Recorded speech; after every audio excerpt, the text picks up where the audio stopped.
Welcome to Pennsylvania Newsmakers, and as always, thanks for watching. Well, the status of school sports tourism in Pennsylvania, but first, bringing back Pennsylvania initiative, as they say. Let's get to it. Welcome to the fast-paced and unrehearsed weekly discussion featuring the leaders who help shape your world. Join us as we address the issues that impact you each and every day. This is Pennsylvania Newsmakers. And now, here's your host, Terry Madonna. Well, welcome back to Pennsylvania Newsmakers. Boy, we have a couple of important topics. We're going to talk about the status of school sports, tourism, which is a big industry in the state of Pennsylvania. But first, joining me is Gene Barr. He's the president and CEO of the Pennsylvania Chamber of Business and Industry. And of course, we're going to talk about the economy with Gene Barr. Gene, welcome to the program. Good to be with you, unfortunately virtually still, but we'll get through this. That's right. All right, well, let's go to a couple of important topics that I want to talk about. For the first time, there's a report that fewer than 1 million folks in our country have applied for unemployment benefits. So I guess my question is, what's the status of the economy in Pennsylvania? Are we opening quickly enough? Are there things, I mean, you're the expert on this. Where does the economy in our state stand as you and I speak now? Well, clearly things are to a large degree getting better. We've had some setbacks, I think, particularly within the restaurant industry. As you know, they were forced to drop from a 50% occupancy to a 25%, which hurt them pretty significantly. So the key here is making sure that we continue this improvement. There's been a little bit of an uptick, but trying to manage that. And as we've said from the beginning, the big challenge here is walking that fine line between health and the economy. And that's what we need to continue to do. All right, thanks. All right, I want to go to Bringing PA Back initiative, something that your organization has been working on for some time. What's that? First of all, what is the initiative and why is it important? That's a great question. It's something that we, along with local chambers and statewide business associations and other associations, including the Hospital Association and the Pennsylvania Medical Society, have been doing about 3 or 4 months, because the focus, understandably, at the beginning was how we keep this virus under control. Keep in mind, it was never about stamping it out. It was how do we manage the surge? And we've done that pretty well. But at the same time, we need to talk about what we're going to do to get this economy back on track. And that's what we've been focused on.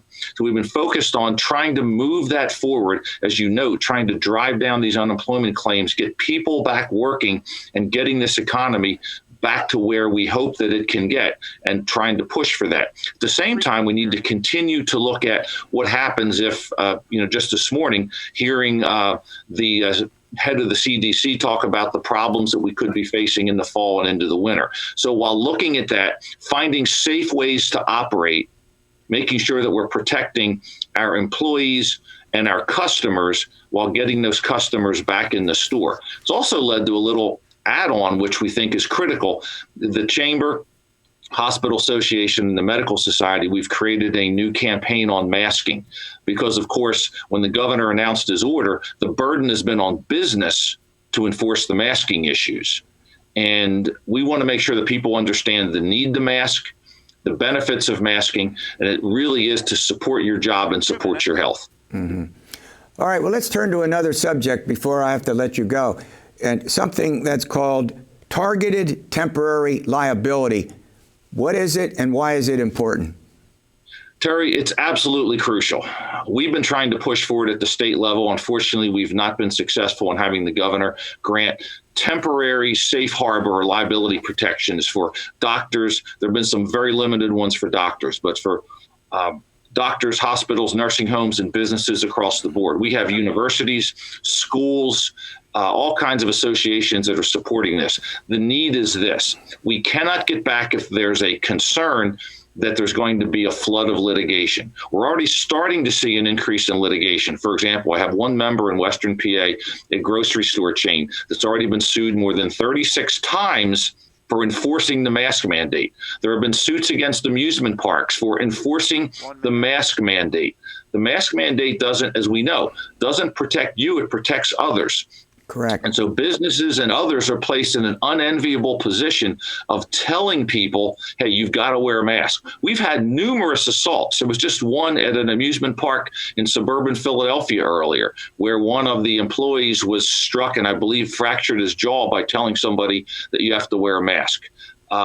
So our folks are having to enforce it. At the same time they're enforcing it, people are being told, well, you don't have to wear one if you have a medical condition. Our people don't know that. You can be sued for asking what it looks like. They're getting sued for enforcing it. What we're asking for, as you note, targeted, temporary protections while we bring this economy back. Again, the suits are already happening. We think that there's probably a better bet at the federal level, although Senator Lisa Baker here in Pennsylvania is getting ready to introduce legislation that would accomplish it too. It's absolutely critical to get this economy back. Oh, well, look, I want to thank you for coming on, and you'll be back soon to give us another update. Gene Barr, talk with you soon. Look forward to it. Thanks. All right, coming up, an important topic, the status of school sports. I'll tell you, it's become very controversial. We've seen what's going on in collegiate sports, but we'll take a look at what's going on in the state of Pennsylvania after these words. This broadcast of Pennsylvania Newsmakers is presented by the Pennsylvania Chamber of Business and Industry, the statewide voice of business, and by the Pennsylvania State Education Association and Partners for Public Education, bringing the power of a great education to our schools, our students, and our communities.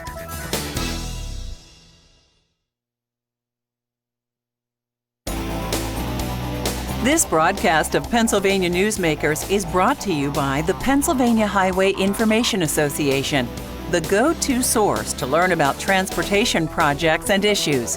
Please visit pahighwayinfo.org. And by the Pennsylvania Manufacturers Association. Business in Pennsylvania is our business. Well, joining me now is Melissa Mertz. She's the Associate Executive Director of the PIAA. I'm going to read this, the Pennsylvania Interscholastic Athletic Association. I know why it's just PIAA, right? Right. It's a mouthful to say the whole title. Yeah, it really is. Well, look, welcome back. I'll tell you, the big news all over the state and nation, it's been mostly focused on, collegiate sports, the Big Ten, the Pac-12, other conferences are canceling the season. We know what it means to the economy of State College, in particular for Penn State and the thousands of fans that go to their games.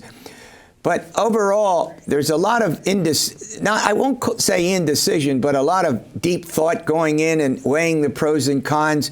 So you're the expert on Pennsylvania. Governor Wolf, I'm going to let you talk about what Governor Wolf did and what's the PIAA response to that. Sure. And certainly we're watching what the colleges are doing. That's information that we take into consideration every day as things change. But we do feel, I would say that we do have a different demographic in the sense when we're talking about the high school and the middle school age student. These are kids that aren't living in dorm rooms. They're not adults for the most part. They're 13 to 18. They're going home to mom and dad or to a parent or guardian. They're homogeneous. They're staying for the most part within their communities. Certainly some are coming back from some vacations. But we do think we have a different sect.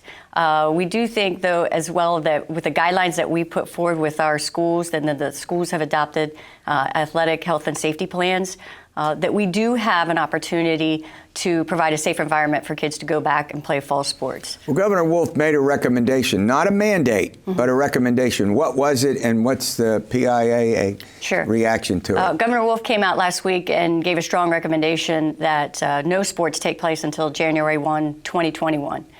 Our concern with that is simply that, one, as you mentioned, it's not an order or a mandate. So I think it puts schools in a tough place because they're hearing from their parents, they're hearing from their communities that they want sports to continue because it's just a recommendation. But schools, and rightfully so, are very cautious to step outside a governor's strong recommendation, especially when you have the Department of Health and the Department of Ed also giving that recommendation. Our concern from our state association perspective is pushing off to January 1 puts us right in the heart of flu season. So we have some grave concern with that date, and we'd just like to have some more dialogue. So the bottom line is, are you recommending that individual schools make that decision for themselves, or should there be a statewide approach? Yeah, we would like the governor to reemphasize what he has mentioned previously, that those are local school decisions or they're community-based decisions. We do feel, very importantly, that they know what's best, what's happening in their community. For example, you may have some counties in the northern tier of the state that have had very minimal cases. Since March, they might have had single digits, like 9. So, how do we look at those schools and say you shouldn't have any interscholastic athletics, which provides all the benefits, that it provides to young people, when you've only had 9 cases since March? Yeah. So we do feel a school-by-school approach would certainly help us. But overall, you feel that in most cases, the schools can safely conduct their sporting activities. Is that correct? We do, and there's a few reasons for that, Terry. And those are, one, since June, schools have opened up their campuses to allow students back on for out-of-season voluntary workouts. 2, every school has had to adopt an athletic health and safety plan. This involves taking temperature checks every day. This involves a health screening every day before the students show up. We have athletic trainers. We have physicians that are involved with schools. We do feel that we have good oversight within our school systems, that we can provide a safe environment if everybody adheres to the guidelines. Right. Yeah. All right, one last question. What do you think is going to happen? Now I got you in the prediction business.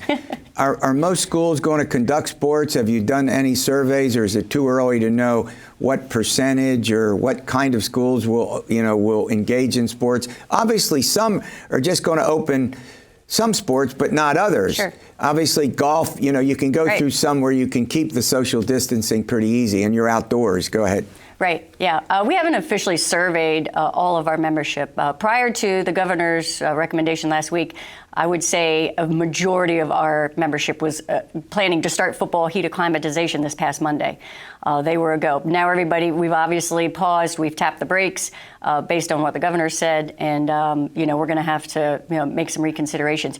We offer schools 3 different plans. Actually, will be 2 now. It'll be a hybrid, like you said. Maybe they wait and start football, and they start cross country, golf, and tennis now, or on August 24th. Sure. Or they can wait. Some leagues have already pushed back and said they're not starting till September 4th. So we have some options out there for our schools. All right. Well, look, I want to thank you for coming in. Keep up the work, and we'll see what happens. It's too important to let go. Right. Thank you. All right. Coming up, it's one of the biggest industries in the state, tourism. What's going on with it? Stay with us, and we'll all find out together. This broadcast of Pennsylvania Newsmakers is brought to you by Cross-State Credit Union Association. Credit unions, where people are worth more than money. To find a credit union that is right for you, go to ibelong.org.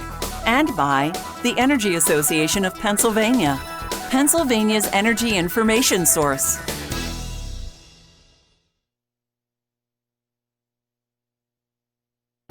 This broadcast of Pennsylvania Newsmakers is brought to you by the Association of Pennsylvania State College and University Faculties, representing the faculty and coaches who are devoted to providing quality public higher education for Pennsylvania's college students. All right, joining us to chat about an important subject, tourism, is Representative Susan Helm. She represents the 104th Legislative District in South Central Pennsylvania. Representative, welcome to the program. Thank you very much, Terry. Honored to be here to talk about tourism. I'll tell you, it's one of the biggest industries in the state, as you and other folks in tourism are well aware. Give me a sense about the significance of tourism to the economy of the state. We're talking about jobs, we're talking about revenues, we're talking about a whole variety of things. Take it. Well, first of all, we have an estimated 208 million visitors a year who travel to or within Pennsylvania. And the leisure and business travelers have a total tourism economic impact of $44.8 billion, which includes direct, indirect, and induced dollars. So it's really important to Pennsylvania. Tourism supports 515 jobs in Pennsylvania.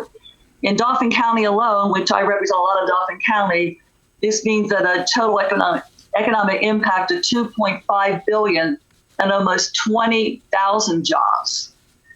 Tourism generated $4.6 billion in tax revenue for state and local governments. And pretty much tourism generates so much money to the state that is so important. And we have to keep tourism going. It's just been a wonderful asset to our budget every year. I used to be on the Appropriations Committee, and we loved all the money that we gave tourism money, but by the same token, it came back to us in tax revenue. Well, obviously, there's been a huge impact because of COVID-19 and the quarantine. It has to have had a serious impact on the tourism industry and subsequently on the economy of the state. Well, that it definitely has. And we all know it's not just a Pennsylvania problem, it's a national problem, unfortunately. And according to the U.S. Travel Association, by the end of 2020, there will be a $505 billion in economic losses for the national travel industry. Over $300 billion of that was from the beginning of March. And this means that $81 billion in lost federal, state, and local taxes. So you can see how important, the money is that we generate, because we sure are losing it since COVID came around. And just to even talk about air travel, the TSA screenings at airports is down 74% from the same time last year. But air travel is increasing at a slow pace. Thank goodness. We're happy that people are starting to feel comfortable on planes and travel again. But the national travel industry is not expected to recover until 2020. So that's 4 years from now that we're going to have to keep on working to get it back to where it was at one point. Well, I'll tell you, we have an incredibly diverse state. You can think of the different regions of the state and the aspects for tourism that are huge, not just in South Central Pennsylvania where you and I are sitting, but all over the state. We're going to run to a break. When we come back, I want to ask you about an important subject. What can be done about it? And the state, I think, has a very important role to play, and we'll chat with you about that after these words. This broadcast of Pennsylvania Newsmakers is brought to you by the Pennsylvania Medical Society. Inspired physicians committed to the good health of Pennsylvanians and the advancement of the practice of medicine.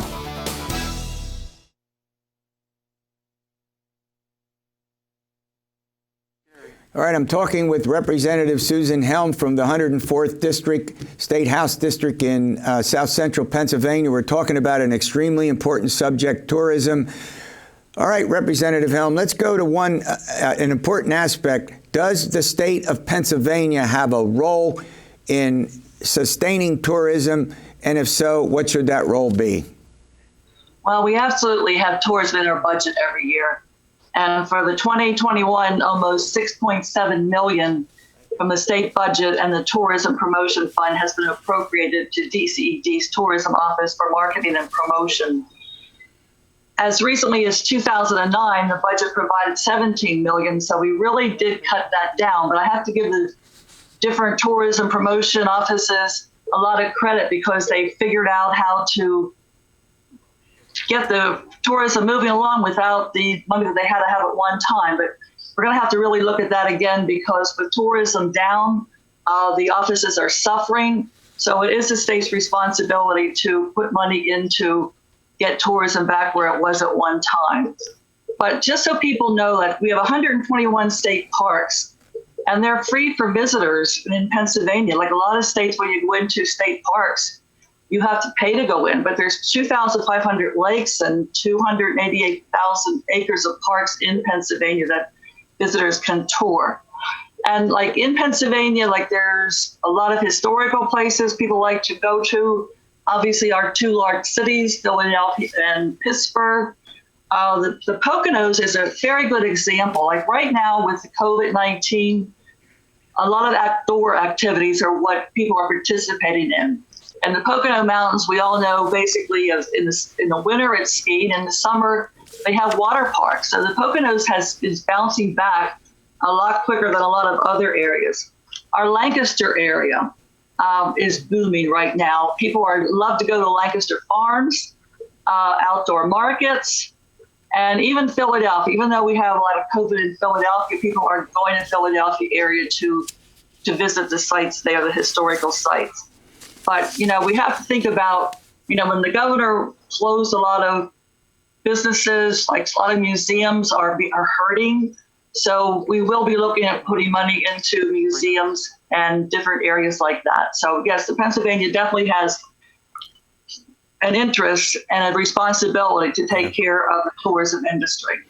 Yeah, despite this sort of uptick that we're seeing in parts of the state, the fact of the matter is that visitor spending in the state has increased by multiple billions of dollars, and obviously that has a significant impact on the areas in which this, not on a variety of things, but also on the areas where the tourism is located, on the jobs for folks.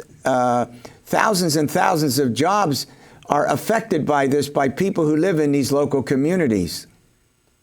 Well, that's very true. Like, I talk about the money that comes into the state, that's tax money. But what really is hurting are the businesses that pay the taxes to Pennsylvania. Like, they're not getting the income that they're used to. So, and consequently, we're not getting the tax money. 2 minutes. So basically, the businesses are hurting. And like I said, the government is going to definitely try to help these businesses proceed, because we can't be losing businesses. Like the hospitality business is down. There's the hotel occupancies are like 50%, where they used to be at this time be at least 75%. The restaurants are closing. The restaurants, according to the governor, right now can only have 25% occupancy, which has definitely hurt them. But like right now, it was interesting on Saturday night in Harrisburg to see all the outdoor seating at the different restaurants. Like North Street was closed and it was filled with tables. But now what happens when November and December comes? We can't be sitting out on the street in the snow. So we have to look at that and hopefully get things under control and get these open by that time. I was going to ask you a question. How optimistic are you that this will end anytime soon? Well, that's the question everybody would like answered. We hope that the COVID lessens and the governor lets businesses open. That's all I can say is I hope that will happen and the governor realizes that we have to open these businesses or they're going to close forever.